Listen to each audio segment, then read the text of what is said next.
Hello everybody and welcome back to IREX Studios. I said that I wasn't going to record any tutorials until I've moved. I lied. I've been experimenting a bit with geometry nodes and text destruction and addition. So we're going to create something that looks a little bit like this. This is a cue for me to insert the video file here. And it is so easy to do. We're not going to flesh this tutorial out with much gubbins. I'm going to just create a basic shader and some basic compositing, which will be my usual glare trick. It's not even a trick, I'm just going to add a bit of glare. We're not going to create any stages, backdrops. It's just going to be the text, and I'm going to show you the easiest way just to make it look good. I have already tried recording this tutorial once, and I may have crashed Blender by using too many subdivisions. We will get to that in a moment. So, I am still using 3.2. I have not updated it for a while. So, open up your Blender and just click off and press A and delete. We're going to delete everything. Press Shift A and we are going to create some text, which is there. And come down to your text properties, select the font you want. I'm going to use a font called Argon, which is by Tom Anders. I've paid for this font myself, and we're going to go for a scale of 5, just like so. With your font selected, press R and then X, and then type in 90 so it stands up. And again, with your text selected, we're going to go to Object, Set Origin to Center of Mass, and then we're just going to center it up on the x-axis, like so. Now I'm going to create a camera, so press Shift A, select camera, and then press Control, Alt and 0 to bring the camera to what you're seeing. And again, we're just going to center everything out. X should be 90, not 0. And we're going to use a Y of -20 and a Z of 3.5, yeah.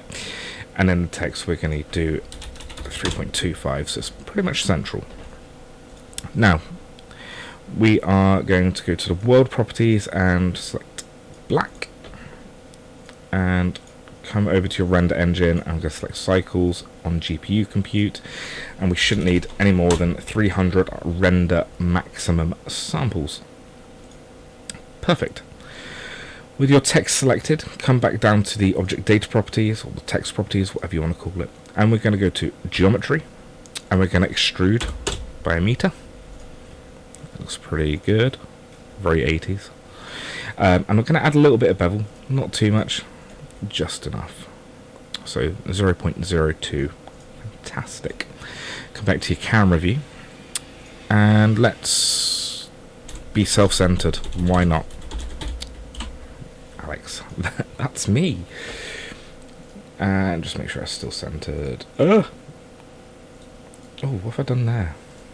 Yeah, cool. So, with your text selected, come up to here, and we're going to name this text.safe. This is one that we're going to be able to edit. This isn't a procedural thing, so from this point on you'll need to do with every different text that you decide to create. So select your text and press Shift and D to duplicate, and right click out. Hide your text.safe and rename text.safe.01 to text.mesh, because what we're going to do now is come over to Object with this selected, convert to mesh. Now if we tab into that, you can see that it's now being converted into mesh and doesn't look like a text editor, which is perfect. Brilliant. So what now? We are going to open a new window, not like that, like this, and we're going to come over to the geometry node editor with text.mesh selected. We're going to select new. Now there is a way that you can power text input straight into the output here, which would probably make it procedural, but just for ease sake, I am going to be using the input, which is what we have made here, and plug it into the output. See, if I disconnect it, it disappears. So I'm going to add a couple of nodes here. I'm going to add a mesh subdivision. So subdivide mesh.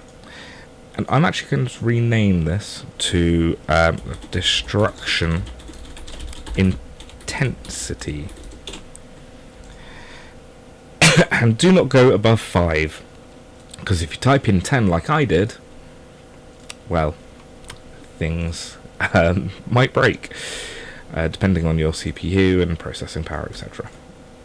Anyway, so from that hasn't done anything, which is fantastic. We are now going to add a color ramp down here, and you can use any type of texture you want. I'm just going to go for noise because it's nice and simple. Plug the factor into the factor, and we're also going to add where is it? Geometry. And we're going to do delete geometry. We're going to plug that in. That's deleted everything. So the selection of the deletion is going to be powered by the noise texture and color ramp. So if I plug the color into the selection, like so, you can see nothing happens. If I bring this black up, you will see that it starts to add in. Until about 0.75 actually. Now, hopefully, I'm gonna save this actually very quickly. I'm gonna do destruction tut. If I bring the level up to 4, you can see there's a lot more destruction. That's quite intense, so let's go down to 3, actually even 2.5, 2, sorry. And that should give us enough to play with to make our effect.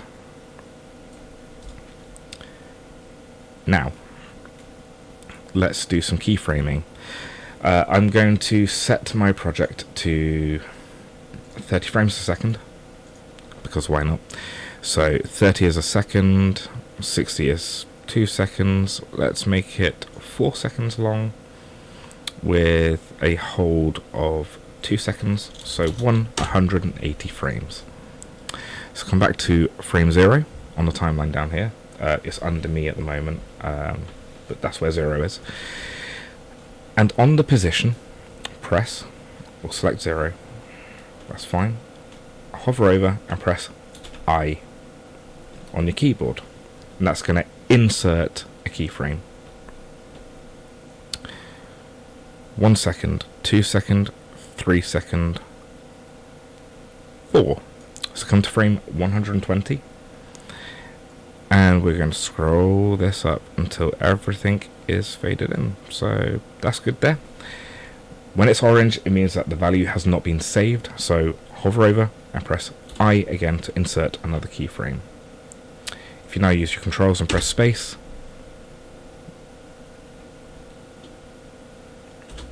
there we have it. And obviously you can reverse this to destruct as well, so you can start off at position 8.30. Make sure you're using black and white, white being nothing and black being built. You can reverse it, etc, etc. So that's all we need to do for the geometry nodes. So we can come over to shader for this. On your viewport, if we go over to the viewport shading, nothing can be seen. What a surprise. So we're just going to create a basic shader. So come over to your shader properties, select new, and probably want to make it emissive. Let's see how this looks. Select a nice blue, emission strength of 20. So as it fades in, it's going to look pretty cool. Remove the roughness, make it metallic, base color, bring that down. Now if we render this, It's probably going to jitter out a little bit. Yeah, it's not going to look fantastic. So let's try getting rid of the emission.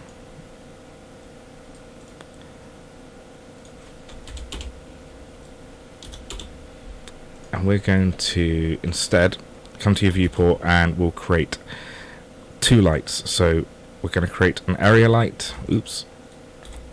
Scale it up. G to move Z up. And make sure that white bar is above the camera. Come to your light properties and we're going to select, we're going to type in 5000 watts. And we'll have a nice bluish tint. With it selected, press Shift D to duplicate. G and Z to move down, and we're going to press R, X 180 to flip it the other way, and I'm going to select a nice pink. That's cool. Still looks a bit dark, so let's go up to 10,000 watts. Oh my god, all that power on both. So now, come back over here and we're going to increase the transmission so it's glass.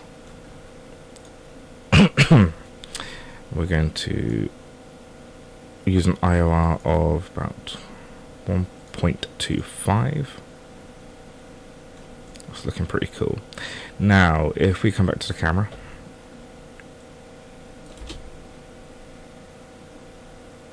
builds up quite nicely. So let's go to frame 120 and we're going to hit F12 again.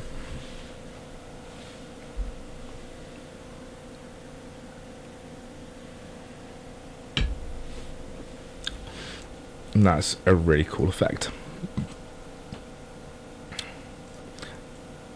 Base color set to white, not black. And that's going to look even better, so render again. And that X reminds me of the new Twitter logo.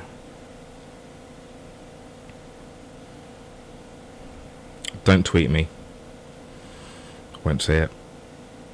But that's looking really cool. The light's bouncing around within the text mesh. So that's all we need to do. That is the basic premise. It is destructing in reverse, so building. Now we're going to come over to our compositing, use nodes, as usual, add a viewer, shift and right click drag to create a point or a node and plug it in, just like so. We can move this to make it a little bit tidier, and then we're going to do Shift A. I'm just going to use a glare, as usual, nothing fancy this time. That looks pretty cool, but I'm going to go with a fog glow. And I'm just going to bring to about 0.5. Bring the threshold down a little bit. Just like that. Look at that. So when we render this out, you'll have a nice animation, which I will display at the end. Anyway, nice quick and easy tutorial. That is how you do it with text. That's how you will do it with blocks. Any kind of mesh, just make sure you subdivide it enough that it looks good, because if you've only got one subdivision, it might just be pop pop. And don't go so much that it puts so much strain on your CPU. Anyway, let me render this out now. So that's it. Thank you for watching. If you liked it, like the video. If you disliked it, please don't dislike it. It ruins the algorithm. Leave comments. Show me your projects. Show me your ideas. Give me more hints and tips. Again, I'm still on a learning journey with Blender. There's so much to do in this program. And I would really appreciate a subscribe. I'm at 301 subscriptions at the moment. It's absolutely bonkers. Your love means a hell of a lot to me, so thank you very much. Enjoy your week. Goodbye.